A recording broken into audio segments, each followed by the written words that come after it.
Assalamualaikum warahmatullahi wabarakatuh. Apa kabar teman-teman semua? Semoga kita semua dalam keadaan sehat. Baik, di pertemuan yang pertama, mata kuliah sinyal dan sistem ini, jadi mata kuliah yang sangat erat ya hubungannya dengan kehidupan kita ya, karena bagaimanapun dua kata ini sering kita dengar ya di dalam keseharian. Jadi ada 4 bahasan yang nanti akan saya sampaikan. Jadi yang pertama, saya akan memberikan definisi terkait dengan sinyal. Ya, sinyal sebenarnya apa yang dimaksud dengan sinyal? Ya, sehari-hari kita sering mendengar kata sinyal. Oh, sinyalnya sedang lemah misalkan. Oh, tidak ada sinyal di suatu daerah, di suatu tempat. Kemudian yang kedua, teman-teman sekalian, yang kedua adalah definisi dari sistem. Ya, sistem juga kata ini sangat sering ya kita bahkan mungkin sering kita ucapkan ya. Sinyal dan sistem. Jadi definisinya dulu kita pahami, kemudian baru kita masuk ke detailnya, ke bagian yang berikutnya, bagian yang ketiga. Jadi setelah saya memberikan definisi terkait dengan sinyal, kemudian yang ketiga kita akan mempelajari berbagai macam sinyal, ya berbagai jenis sinyal. Ya, kita sering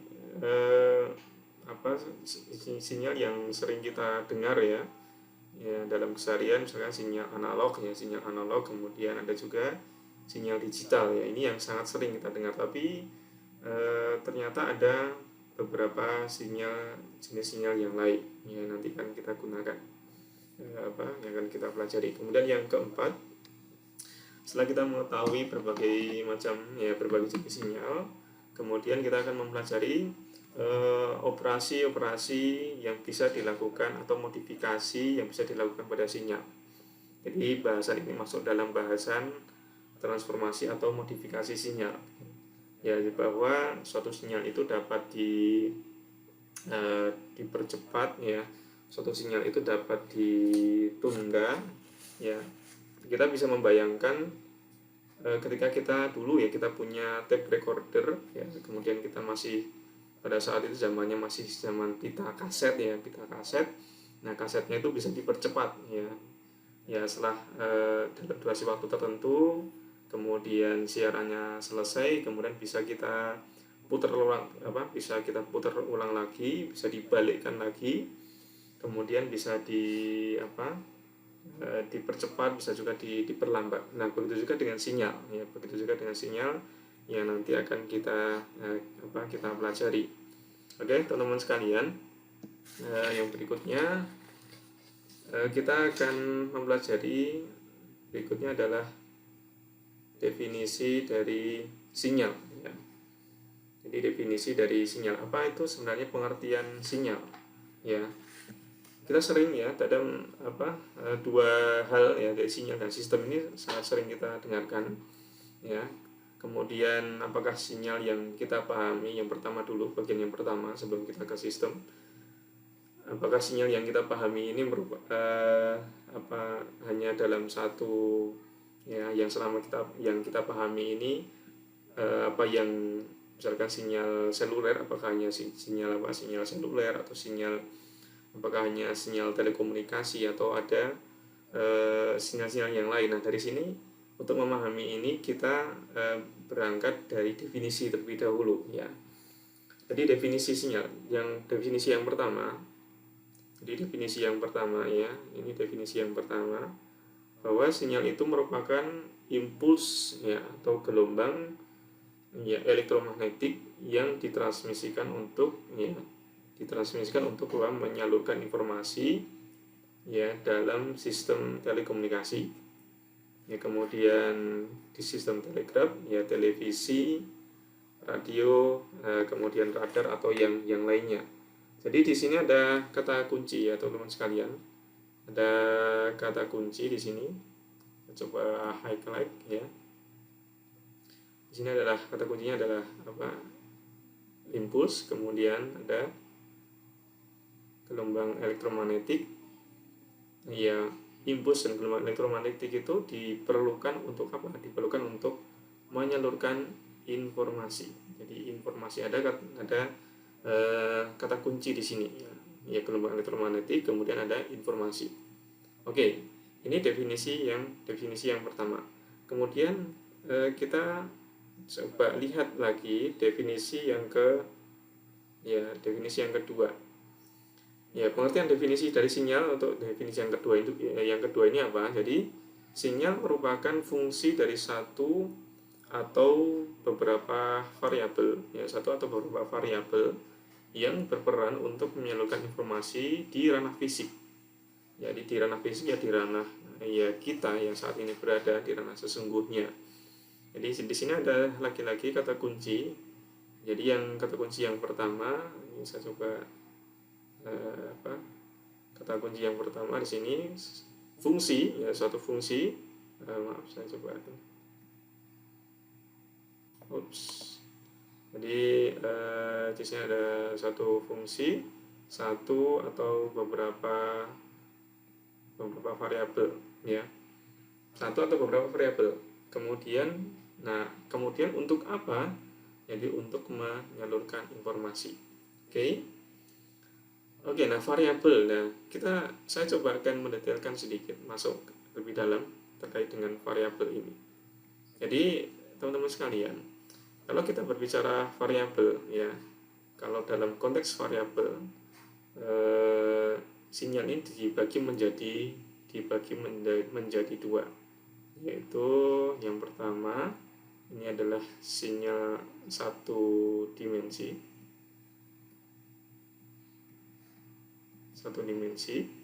Kemudian yang kedua, kalau dimensinya itu lebih dari satu, atau sinyal yang pertama sinyal multidimensi.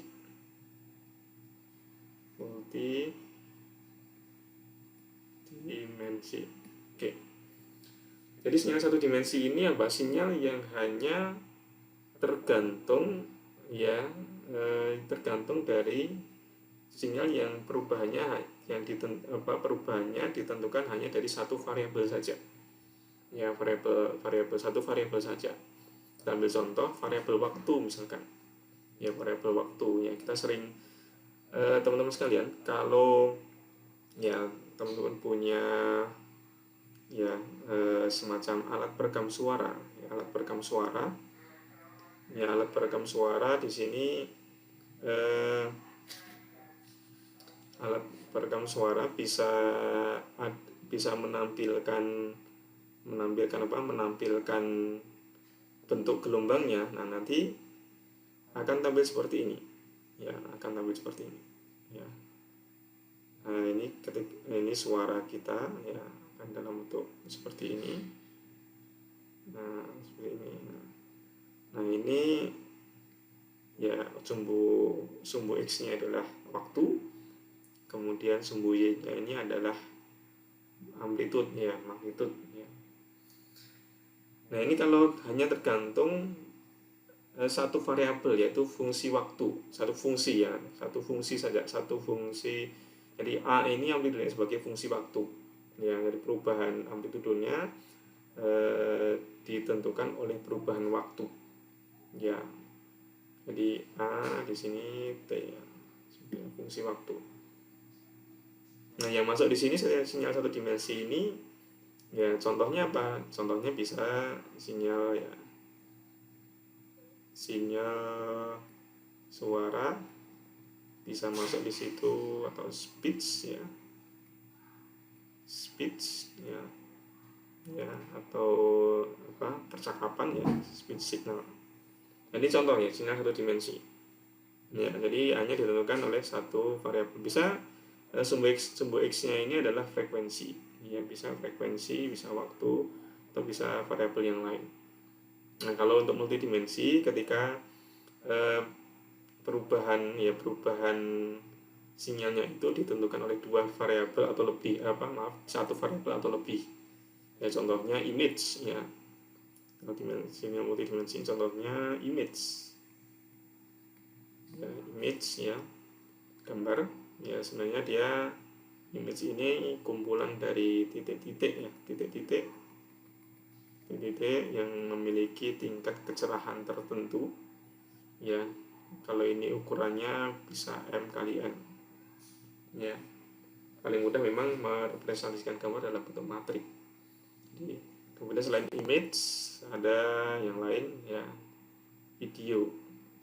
Ya, video ini ketika tingkat kecerahannya ini ya ini yang memiliki level-level tertentu ya, gambar ini berubah terhadap waktu. Jadi gambar bergerak. Ya, gambar bergerak. Nah, tapi yang akan kita fokuskan dalam kuliah sinyal dan sistem ini hanya satu saja ini. Hanya sinyal satu dimensi. Ya. Untuk sinyal yang multidimensi yang ini nanti ranah bidang yang lain ya. Di bidang image processing atau di bidang video processing ataupun yang terkait dengan itu. Oke. Ini yang kedua, definisi yang kedua. Kemudian yang ketiga, teman-teman semua, definisi yang ketiga, sinyal itu didefinisikan sebagai wujud fisis yang mewakili suatu informasi. Ya, di sini ada kata kunci di sini. Di wujud fisis ya. Kemudian yang mewakili suatu informasi. Ya. Oke, dari tiga definisi ini tentu kita bisa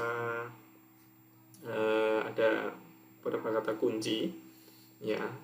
Selain tadi ada gelombang elektromagnetik, kemudian ada variabel, kemudian ada wujud fisis. Nah, ada satu yang terkait dengan itu adalah informasi. Ya, saya singgung sedikit ya, informasi. Informasi ini kalau kita pelajari bisa dalam bentuk data ya. Informasi ini bisa dalam bentuk suara atau bisa juga dalam bentuk video. Baik, ini terkait dengan definisi sinyal. Jadi sekali lagi yang akan kita pelajari dalam kuliah sinyal dan sistem ini adalah sinyal satu dimensi ya, sinyal yang perubahannya ditentukan oleh satu variabel saja. Ya, variabel saja, dan yang paling sering yang akan kita pakai yaitu variabel waktu. Ya, variabel waktu. Contohnya tadi, contoh sederhana adalah sinyal suara, atau contoh nanti kita akan berikan contoh-contoh yang lain yang sebenarnya lebih sederhana ya. Ini untuk sekedar menjelaskan terkait dengan sinyal ini. Ya, oke, kita lanjutkan. Ini terkait dengan definisi sinyal. Kemudian yang berikutnya, definisi sistem. Ya, terkait dengan sistem. Kalau tadi ada sinyal, kemudian apa yang dimaksud dengan sistem? Ya, karena ada sinyal dan sistem. Oke, sebelum kita masuk ya, kita perhatikan ya di dalam tubuh kita ya. Di dalam tubuh kita itu sebenarnya juga bisa disebut sebagai suatu sistem ya, sistem di dalam tubuh manusia ya. Kita bisa membayangkan tubuh kita terdiri dari suatu sistem yang sempurna ya, sistem yang begitu hebat ya, dan ini dibuktikan ya, kita nanti dikaitkan dengan Al-Quran. Itu ada di ya, Allah menyebutkan sebagai suatu sistem yang terbaik ya.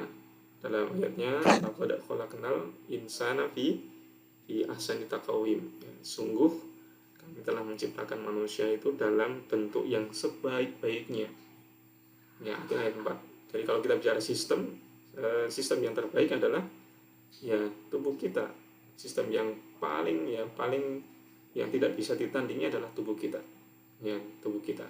Dan tubuh kita itu terdiri dari berbagai macam tersusun dari subsistem ya. Ada sistem syaraf, kemudian ada sistem pencernaan ya, kemudian ada sistem pernafasan, panca indera, dan lain sebagainya, dan masih banyak sistem-sistem yang lain. Nah, ini kalau satu saja terjadi kerusakan sistem, maka bisa menyebabkan gangguan sistem yang lain, karena ada sistem yang satu dengan yang lainnya sangat saling terkait ya, saling berhubungan ya. Ini contoh yang sederhana sistem suara manusia ya, suara manusia itu sebenarnya bisa muncul ya, suara manusia itu bisa keluar atau bisa timbul suara karena interaksi dari berbagai interaksi dari beberapa sistem ya. Ada sistem pernapasan ya, kemudian paru-paru di situ ya, kemudian dan beberapa sistem yang lain yang ada di rongga mulut ya. Karena suara manusia itu ini timbul karena interaksi antara paru-paru, kemudian ini sekedar untuk memberikan gambaran saja. Paru-paru, kemudian pita suara ya, pita suara di dalam laring, lalu ada artikulator ya, kemudian artikulator itu ya lidah, kemudian langit-langit dan bibir yang kemudian bisa timbul suara. Sebagai contoh misalkan dalam gambar ini ya, dalam gambar ini ada seseorang mengucapkan teknik elektro ya. Silakan teman-teman sekalian bisa mempraktekkan ya, bisa mempraktekkan, dan sebenarnya sekaligus untuk merenungkan, membayangkan bagaimana suara kita itu bisa timbul. Nanti silakan dipelajari lebih lanjut ya. Ini sangat menarik. Nanti ketika belajar speech processing ya, yang paling awal pembahasan itu adalah bagaimana suara itu timbul. Jadi sebenarnya mengarahkan kepada kita untuk ya sebenarnya ya dalam ranah kita sebagai seorang muslim ya, mensyukuri suatu nikmat bisa bersuara seperti ini ya. Kemudian prosesnya, lalu bagaimana bentuknya, nah ini silakan bisa dipraktekkan ya, dengan merekam suara kemudian dilihat dilihat bentuknya seperti apa. Jadi teknik elektro, nah ini kalau ditampilkan dalam bentuk gelombang kan seperti ini ya, dalam bentuk seperti ini teknik elektro. Oke ya, untuk kata yang semakin panjang tentu juga akan semakin panjang.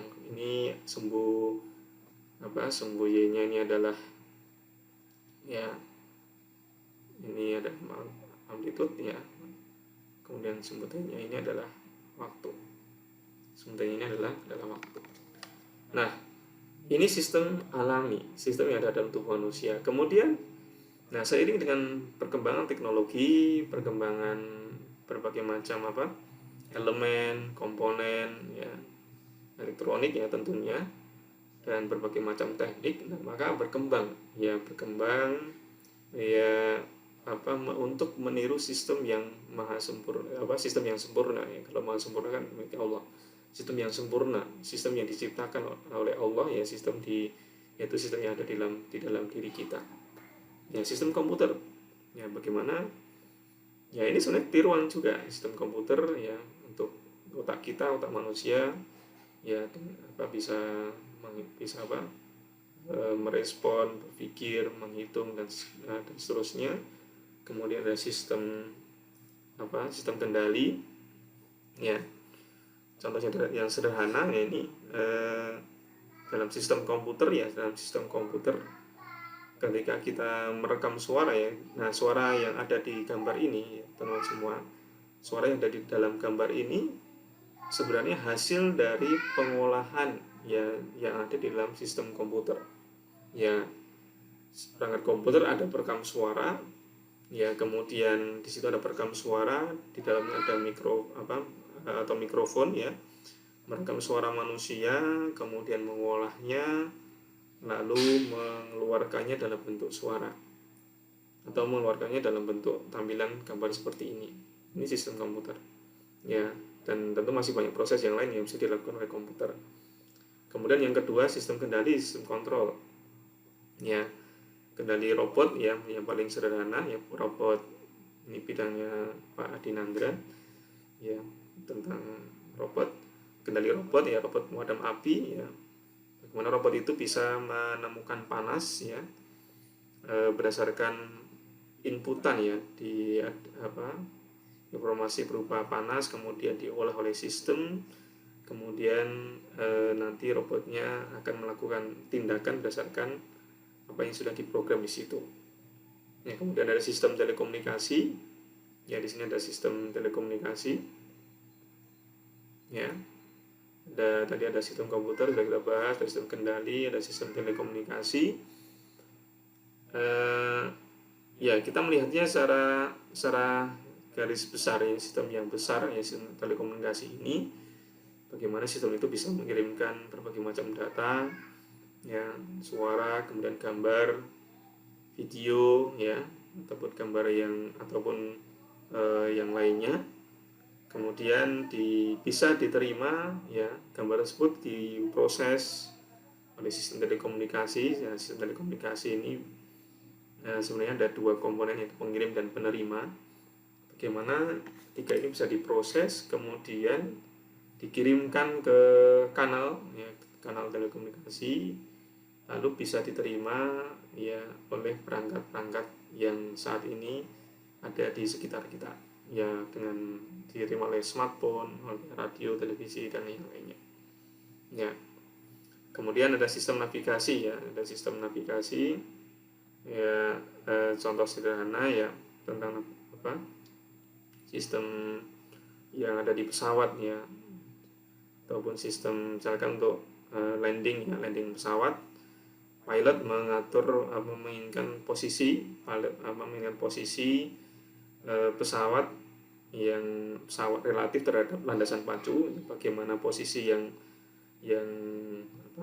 seharusnya, ya, kemudian masukannya itu kemudian diproses oleh sistem yang navigasi yang ada, kemudian keluarannya bisa dalam bentuk penyesuaian kecepatan, kemudian penyesuaian ketinggian, kemudian ataupun dalam bentuk penyesuaian yang lain, agar pesawat itu dapat mendarat dengan sempurna. Jadi ini secara umum sistem, ya. Jadi sistem ada banyak sekali, ya. Ini untuk memberikan contoh saja.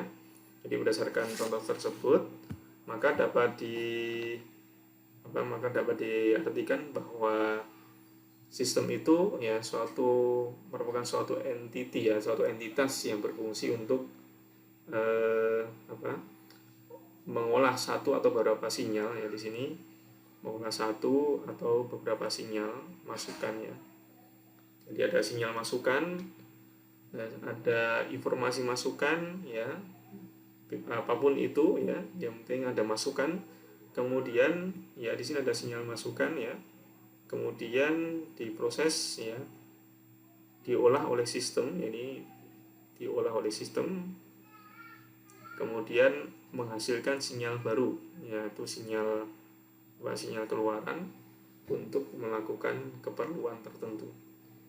Ya, jadi tugasnya hanya mengolah, ya. Sebenarnya hubungan yang interaksi di mata kuliah sinyal dan sistem ini adalah kita akan mempelajari dua hal ini, ya, ada sinyal masukan, ada sinyal, kemudian ada sistem yang bertugas untuk memproses, ya, untuk mengolah sehingga dihasilkan sinyal yang baru atau sinyal keluaran.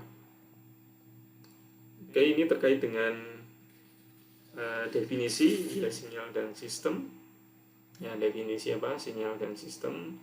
Kemudian berikutnya kita akan mempelajari lebih dalam, ya, berkaitan dengan jenis-jenis sinyal, ya, jenis-jenis sinyal di video yang berikutnya. Oke, terima kasih, semoga bisa dipahami dengan baik dan tetap semangat. Assalamualaikum warahmatullahi wabarakatuh.